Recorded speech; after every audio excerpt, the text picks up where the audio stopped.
Para Boiro Novo, este é un exemplo máis da nefasta xestión do alcalde Xoán Xosé Dieste, que non é quen de conseguir, a pesar de ter un goberno amigo en Madrid, nin un só euro para o municipio. Fai apenas uns días coñecemos o borrador dos presupostos xerais do Estado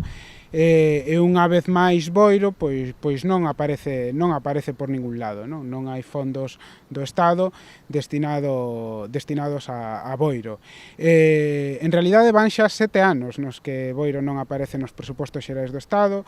van tantos anos como Dieste leva gobernando o Concello. Eso significa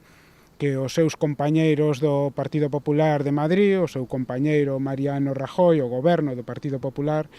pois non pensa en Boiro e Dieste, o alcalde, pois tampouco consigue facer nada para remedialo, non? Dende Boiro Novo van máis alá ao sinalar que o rexedor tampouco fai nada por conseguir que o Estado cumpra cos seus compromisos, en clara alusión á partida de 500.000 euros asignada xa en 2011 para a rehabilitación do Pazo de Goiáns. Demostra o alcalde que non é quen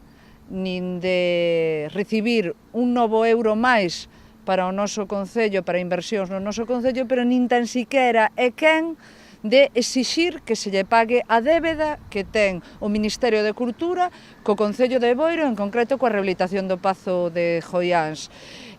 O alcalde Dieste é cómplice desta situación, dado que en lugar de exixirlle ao Partido Popular que cumpla os seus compromisos con Boiro, pois prefire endeudar as arcas municipais pedindo un préstamo de máis de 1 millón de euros para a rehabilitación do Pazo de Goiáns, algo que para nós